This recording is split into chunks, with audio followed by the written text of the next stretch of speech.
Good morning, everybody. This is Diggs. This is another beautiful day out here in the Pacific Northwest, and today we're going to be talking about Limbus Company. Specifically, we're going to be talking about support abilities. We're going to go over all of the support abilities in the game, which ones are pretty cool, which ones are unique. We're also going to discern how you activate them and what the difference is between the support abilities and the passives. So let's go ahead and dig in. So first off, you see here, I have an example of a unit's abilities. We have a passive and we have a support. Now, a passive is only going to count for the individual unit. So you can activate that and that individual unit is going to get that buff. Now, when you do tier up units, they get access to a support ability, which the support ability is only active when your unit is not currently in your attacking team roster. So they have to be set as a unit, but they're not in your currently attacking team. Now, it does take a certain amount of kind of ego points in order to activate. The one on screen here takes pride times 4. And one of the things people pointed out as we kind of explored and talked about it in my Discord, some people thought you could have, if you look right here, like just your ego points on the right side and then they'll passively activate. That's actually not true. You do have to actively chain the ego points for that turn in order to get either passives or support abilities to activate. So that's really important when you are trying to figure out how you're going to optimize everything and how you're going to build your team. It also makes support abilities not that really game changing yet. I could see a world in the future where they are really powerful. They may become more powerful depending on if you have a kind of mono, I'm going to say element, but mono sin team, or a team that's really focused on like a specific sin. But they really aren't that game changing. So let's go ahead and go through all of the passives. A lot of them are going to be pretty useless. I've highlighted the ones I think will be interesting. We're going to start off with all of the 1-star units. So the first one we have here is one ally with the highest SP, deals plus 10% pierce damage. Again, really good, but it's hard to control who is going to have the highest SP. And also plus 10% pierce damage in comparison to some of the other buffs we're going to get is pretty useless. We have one ally with maximum highest HP, inflicts 1 offense level down at a 25% chance. So 25% chance of an effect, not that great. The start of combat phase, the ally with the lowest HP heals 5 HP. I actually think this one is pretty good. You could actually use this, particularly if you don't have the 2-star or the 3-star variant. We have one ally with the lowest max HP, deals plus 10% blunt damage. So if you're able to pull off 4 envy, this could be pretty good, especially if you are maybe progressing through chapter 3. But the reality is, most of the time, at least from what I've seen, envy is one of the rarest forms of kind of sin that you're able to generate. So I doubt you would be able to get consistently 4 in a row. Frivolous jokes, at the start of combat phase, the ally with the lowest SP heals 6 SP. This could be really good if you are wanting to focus on sanity, if you're maybe going into a dungeon or you're going to experience a situation where you have been worrying with that.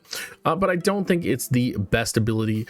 And you know, compared to some of the other abilities that you can set in his 2-star and 3-star, particularly some of his, I believe he has a bleed assist ability. I just wouldn't really find a use for this.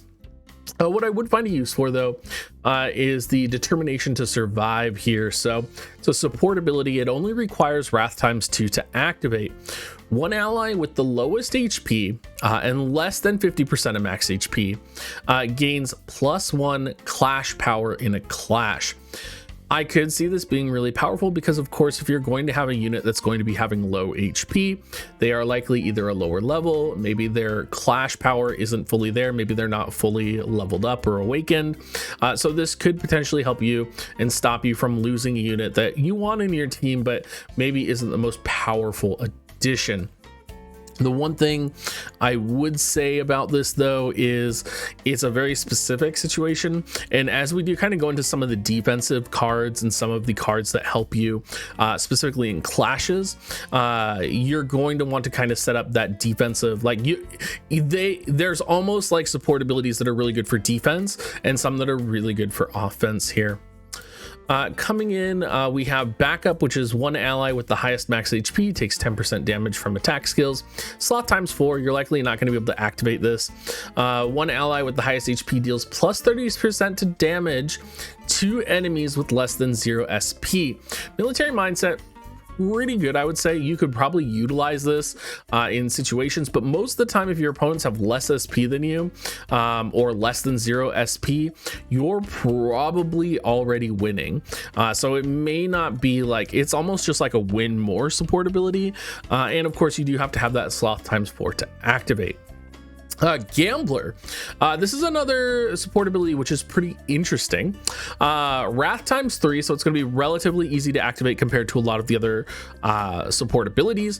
One ally with the highest HP deals plus 20% damage with heads coins, so you can control this. It's the unit with the highest HP, plus 20% damage on heads coins, pretty good. You know, it's a little bit hard to argue with that being, you know, something where you can easily activate it. And we're not going to run into support abilities that are like going to buff the entire party or buff everybody, especially when we get to like 3 stars and stuff. You get a lot of weird support abilities that are going to be like gives +1 fracture to an enemy, and you're just like, that's useless.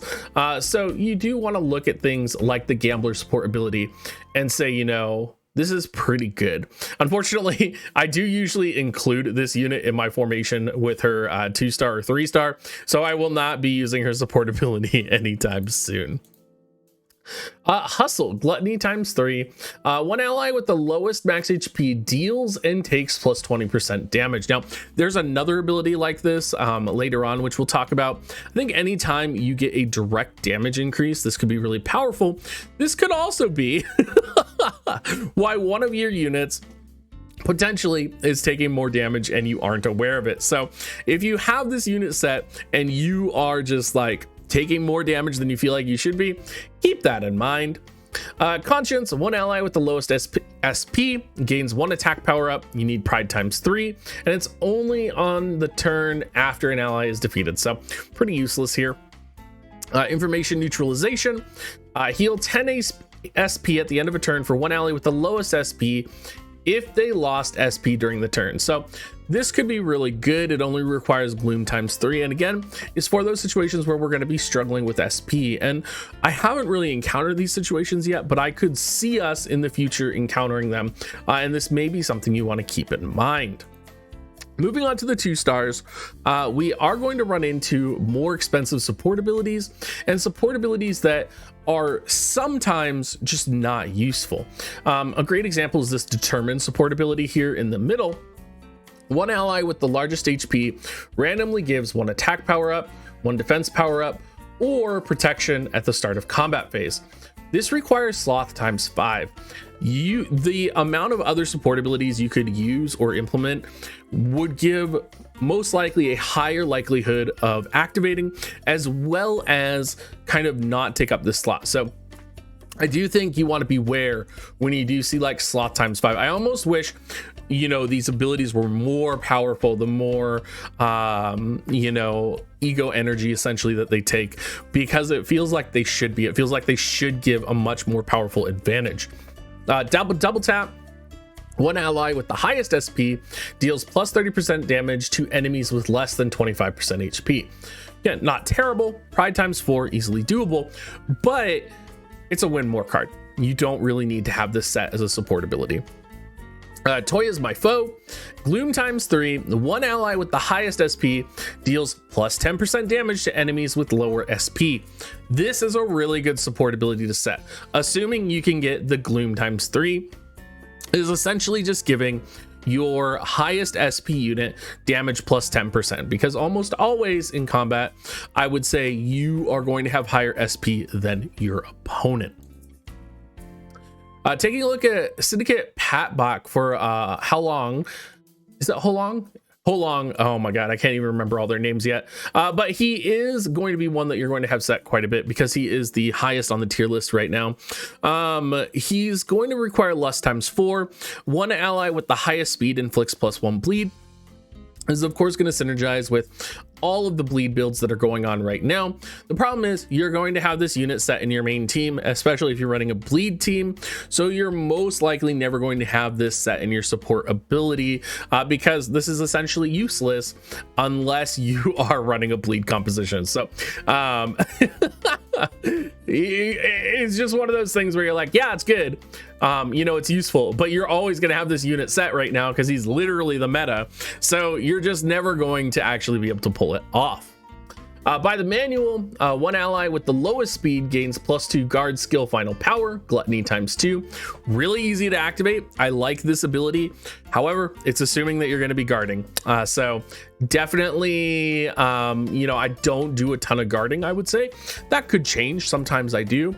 But this requires, one, it be the ally with the lowest speed, and two, that unit is guarding. So maybe in some situation you could, force the hand on this, but I am not going to be always setting this. Breaching. So NB ×3, one ally with the highest HP deals +20% damage to enemies that use defensive skills this turn. Now, this is a passive that can be really useful. I think about chapter 3 right now, where there are so many defensive abilities that are always going off. Being able to deal +20% damage to those enemies would be wonderful. You do have to get Envy ×3, which can be difficult. I feel like Envy is one of the hardest kind of egos to pull off here, but it is pretty good. And there is situations where this could be really powerful. Again, though, the problem you're going to run into is this unit is a blunt attacking unit. She, in her 2-star form, uses blunt abilities and can be very powerful. So odds are you may be setting her instead of actually using her support ability, especially if you're pushing into chapter 3.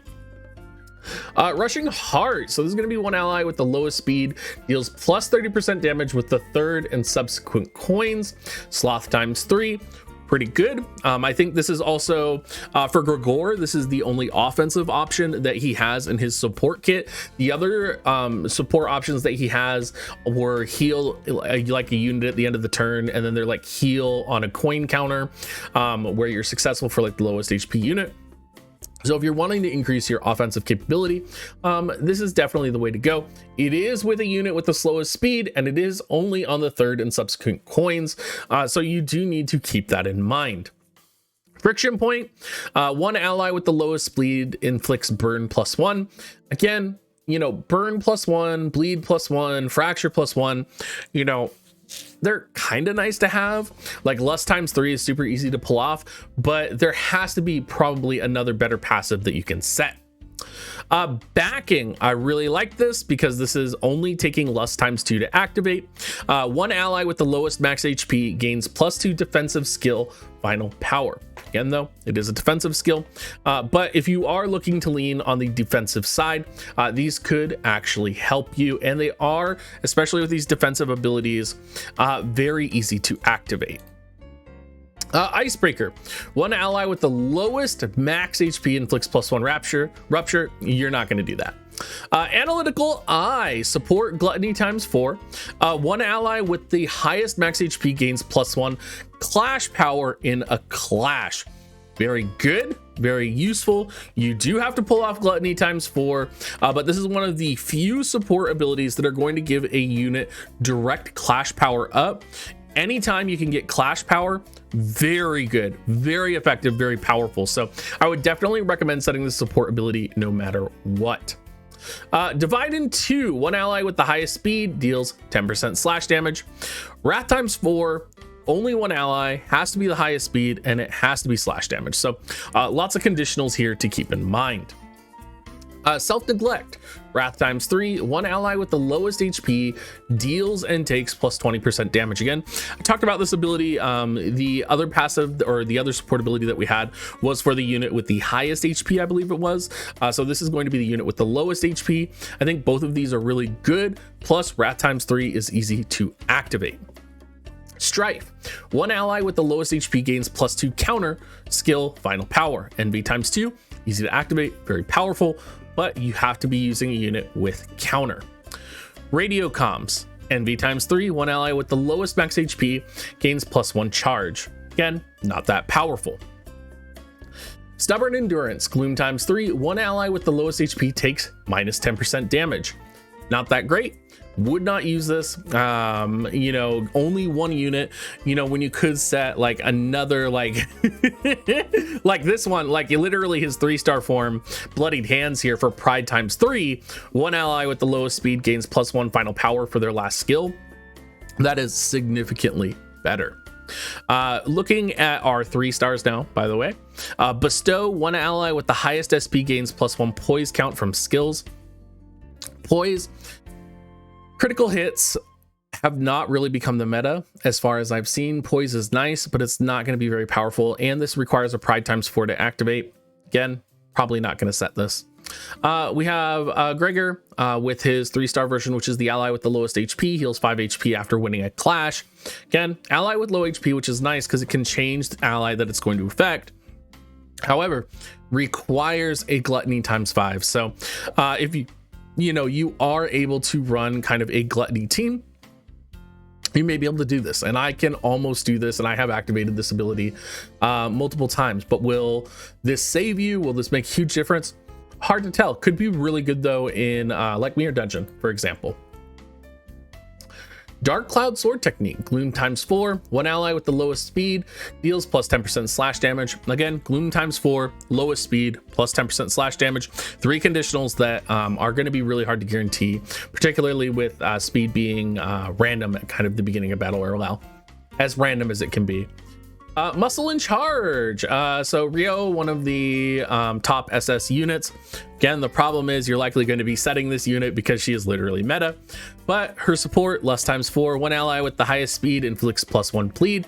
Again, +1 bleed, not that great, because you're probably going to be running a bleed team with her in it. So you're probably literally going to be running this unit. If you are in a situation where maybe you want to debuff enemies, or you are in, Mirror Dungeon and you have something where you need to land bleed on the opponent, okay, that makes sense. But you're probably going to be just running this unit anyway. Tenacity, Wrath times 4, one ally with the highest speed deals 10% pierce damage. Again, Wrath times 4, highest speed and pierce damage. A lot of these are just so situational and almost random that it's like you can't really justify. Tenacity, Gloom times 4, one ally with the lowest SP deals 10% blunt damage. Again, your random, your lowest SP unit, and then deals 10% blunt damage. Okay, but that unit has to be a unit that uses blunt attack and the SP is sub 10. Like, there's just too many conditionals. Gambit. So Gluttony times 4, one ally with the highest SP deals +20% damage with head squints. I really like this. This is really powerful. Problem is, this is a meta unit, so you're almost always going to have him set and you're not going to benefit from his passive. That, or you're going to be setting his 2-star form and you're going to be not benefiting from his passive at all. Broken Spirit, Gloom times 3, one ally with the highest speed gains +1 final power for their first skill. Really like this. This is really good. I think this is one of the best passives in the game, just because you're not going to be setting Don Cuiseau very often, at least in my experience, and being able to get +1 final power for their first skill is going to help them in clash battles. So very good and very powerful if you can get this and set this. And with a Gloom times 3 activation, it doesn't really matter that it's the ally with the highest speed, because any unit is going to benefit from this. Finally, we do have Taciturn, which is Envy times 4. If you're able to get Envy times 4 reliably, holy shit, bless you. One ally with the lowest speed inflicts +1 Rapture. So again, not that remarkable, Rapture is good, but again, it's like adding 1 damage. There's other things you could do that are better. These support abilities are probably for situations where you just want to debuff the enemy, or you want to benefit from something that is going to be like a relic in your Mirror Dungeon situation. Anyway, everybody, I'm going to be doing more videos like this. I want to go over all the egos. I want to be able to go over everything that the game basically has to offer. I do want to give a special shout out to the Peerwin Institute for the website that they've created, which documents and kind of has all of this information on it. That is where I've gotten all of this information, so shout out to them, and I will catch you guys all later.